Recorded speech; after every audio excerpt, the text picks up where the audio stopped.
আসসালামু আলাইকুম। আশা করি আপনারা সবাই ভালো আছেন, আমরাও ভালো আছি। এই যে আজকে মুরগি লইয়া খারইছি, মুরগিটা কাটাম বাদে কনা রানবো, কনা অসুস্থ হয়ে লেগে এই জন্য আমি কাটতেছি। কাটতে কুটতে দেন হ্যাঁ রানবো, আমি যে রানতারি না এর লেগে। এই যে মুরগিটা আমি পরিষ্কার হয়ে লইছি, সেটিয়া টেটিয়া এই যে পরিষ্কার করে লইছি, কাটতে লইয়াম, কাটতে হয়ে কনা করে দেন, কনা রানবো। তারা শুরু করে দিই।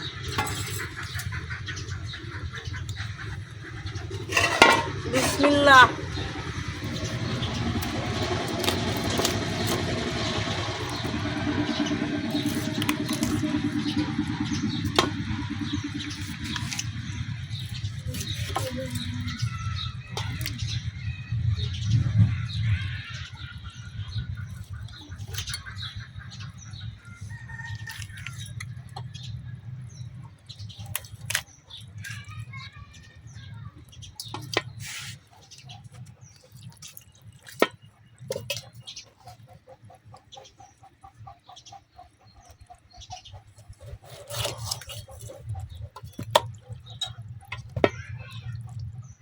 মুরগিটা আমার এই যে কাটা শেষ, এখন আমি পরিষ্কার করে ধুয়ে লইয়াম।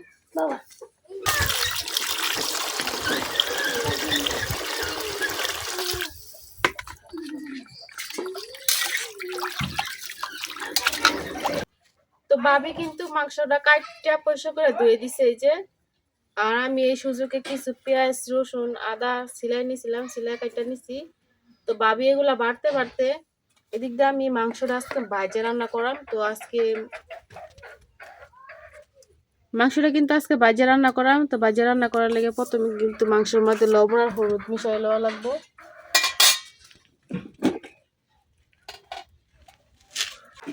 হলুদ,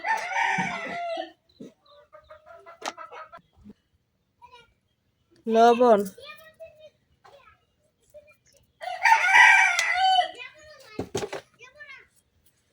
এখন হলুদ আর লবণটা মাংসের সাথে খুব ভালোভাবে মিশাইলাম।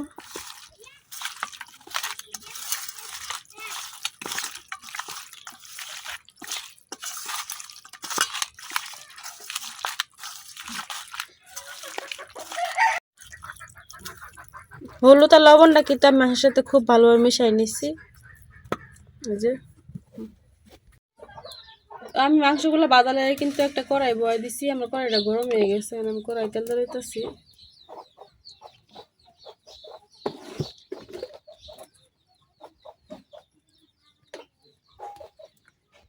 এখন কড়াই দিয়ে দিচ্ছি একটু লবণ,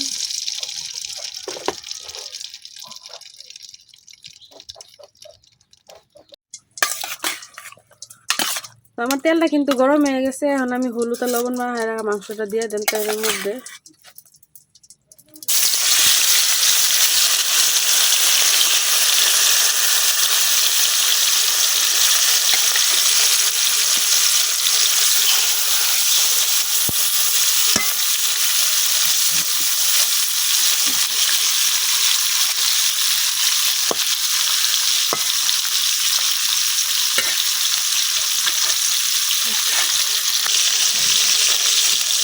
মাংসটা কিন্তু একটা ভাজা হয়ে গেছে। এখন আমি দিতেছি।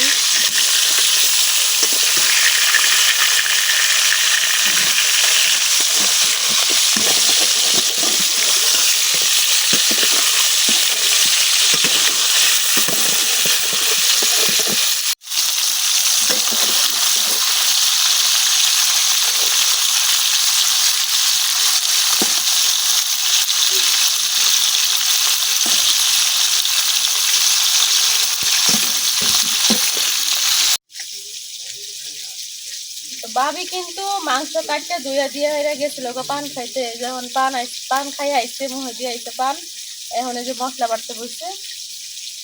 আমি এখন জিরা বাচ্চা লই,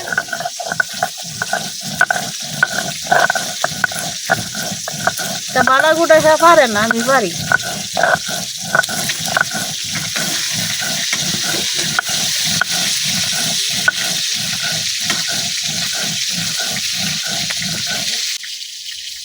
কোনা ফারো আসু আপনারা দোয়া করেন যে কোনা কথা সুস্থ হইতো আর রাখতো, আমি খাইতাম বালা বালা রাখতো।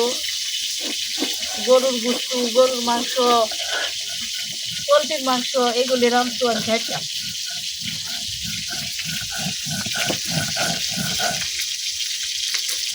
এই মাংসগুলো কিন্তু আমি একবারে লড়াই করে বাড়ি করে নিচ্ছি, আমি বাড়িতেছি।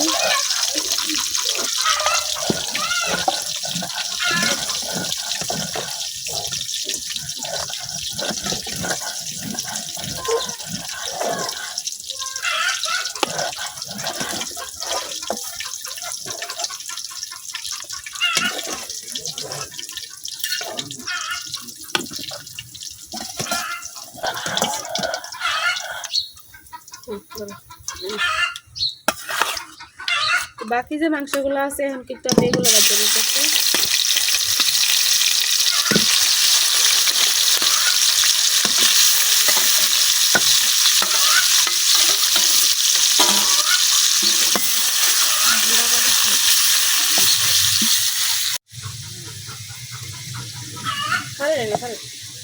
আমার জিরা বাড়া শেষ, এখন আমি তুলে লইতেছি।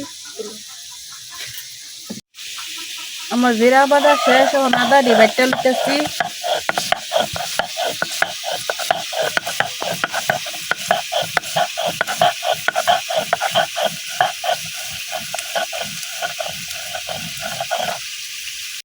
আমার জিরা বাড়াও শেষ, আমার আদা বাড়াও শেষ। এই যে দেখুন আপনারা,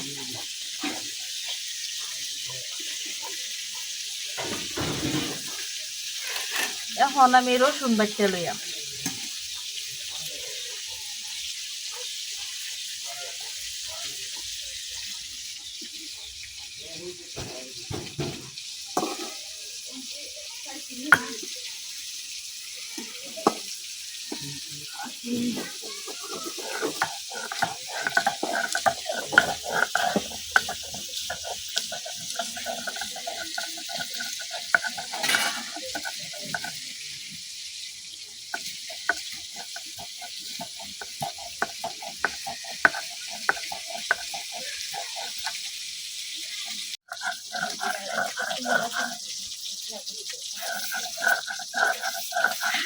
মুরগির সাথে দেওয়ার লাগে এই যে দেশি কিছু আলু নিয়ে নিচ্ছি।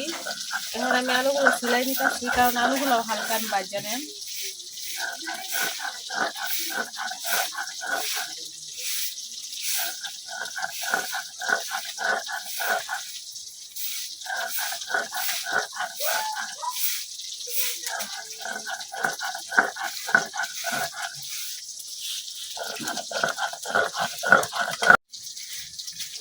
আমার রসুন বাটা শেষ, এখন আমি পেস্টি বাইটা লইয়াম।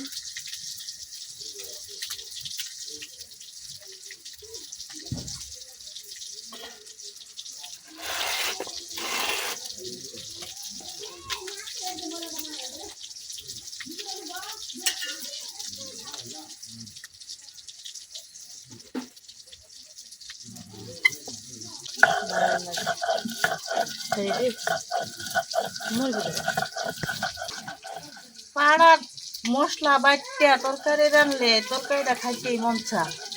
এইগুলি আমরা লেগে পাড়ার মধ্যে বেশিরভাগ বাড়ি, নাইলে শেষ নিউ আছে, শেষ নিউ বেশি ভাড়াতি বাড়ি।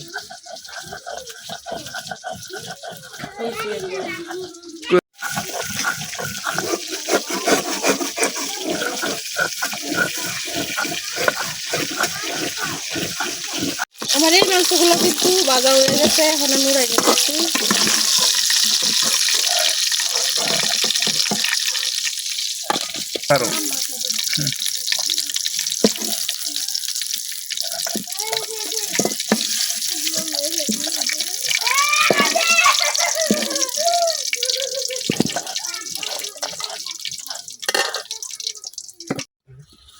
তারপর মাংস ভাজা কিন্তু শেষ, এখন আমি কাটার আলুগুলো ভাজা নিতেছি।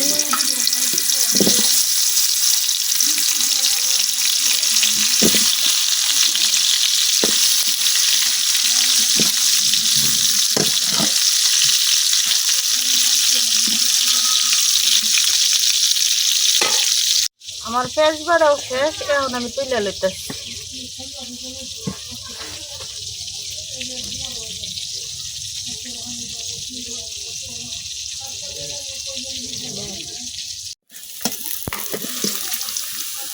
আমার আলুগুলাও কিন্তু বাদ হয়ে গেছে, এখানে মোড়াই দিতেছি। আলুগুলো তো বাড়ছে।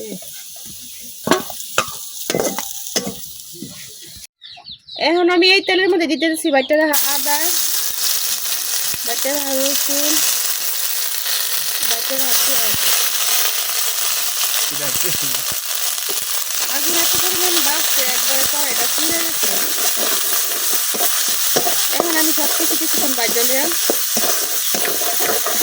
আমার আদা রসুন পেঁয়াজটা কিন্তু বাজা হয়ে গেছে। এখন আমি মশলা পানি দিয়ে নিতেছি।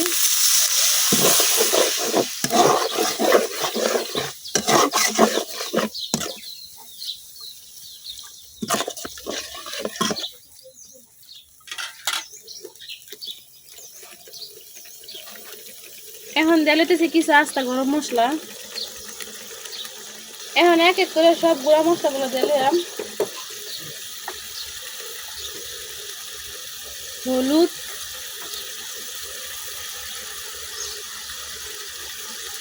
মরিচ,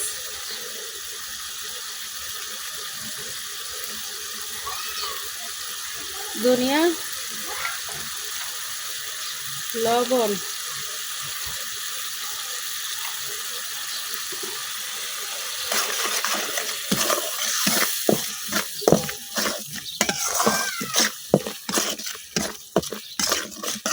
এখন আমি মশলাটা কিছুক্ষণ কষাই নিলাম।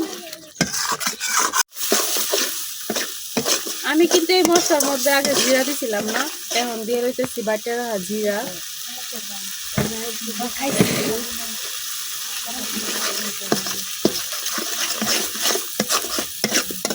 এখন আমি সব কিছু আবার কিছুক্ষণ কষাইলাম। আমার মশলাটা কিন্তু কষানি হয়ে গেছে। এখন আমি বাজারে মাংসগুলো দিয়ে দেব।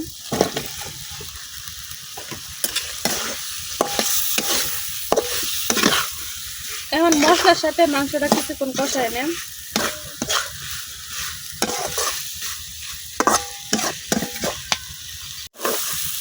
আমার মাংসটা কিন্তু আমি কিছুক্ষণ কষাই নিয়েছি। এখন দিয়ে দেন পরিমাণ মতো ঝোল।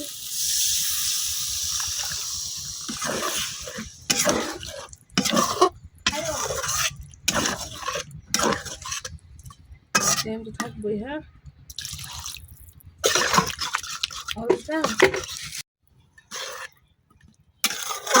আমার ঝোল দেওয়া কিন্তু হয়ে গেছে।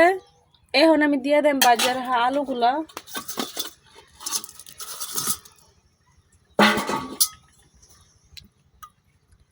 এখন আমি ডাইকা কিছুক্ষণ রান্না করে নেব।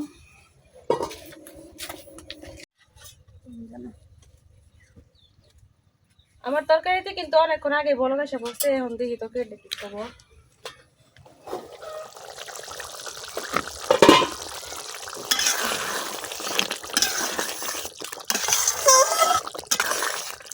দেখেন আমার তরকারিটা কিন্তু হয়ে গেছে। এখন আমি নামাই নেম।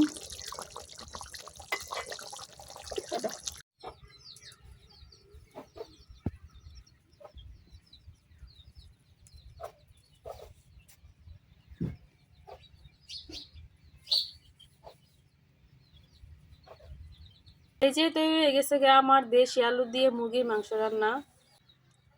এই রেসিপিটা কিন্তু তাদের জন্য যারা ব্রয়লার মুরগি যেটা আছে, যে পোলট্রি মুরগি খাইতে না পারে তাদের জন্য, তারা যদি এইভাবে মুরগির মাংসটা ভাজি করে রান্না করে তাহলে কিন্তু একবারে পোলট্রি মুরগির যে গ্রানটা ওইটা থাকে না, আর খাইলে বুঝায় জানা যে এটা ব্রয়লার মুরগি খাইতেছি।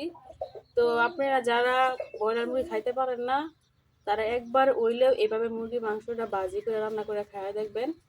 একবারে কিন্তু মনে হইব না যে আপনারা ব্রয়লার মুরগি খাইতেছেন। তো আমার রান্নাটা কেমন হয়েছে অবশ্যই কমেন্টে জানাইবেন, আর আমার জন্য সবাই দোয়া করবেন। আজকের ভিডিও এই পর্যন্তই। সবাই ভালো থাকবেন, সুস্থ থাকবেন। আল্লাহ হাফেজ।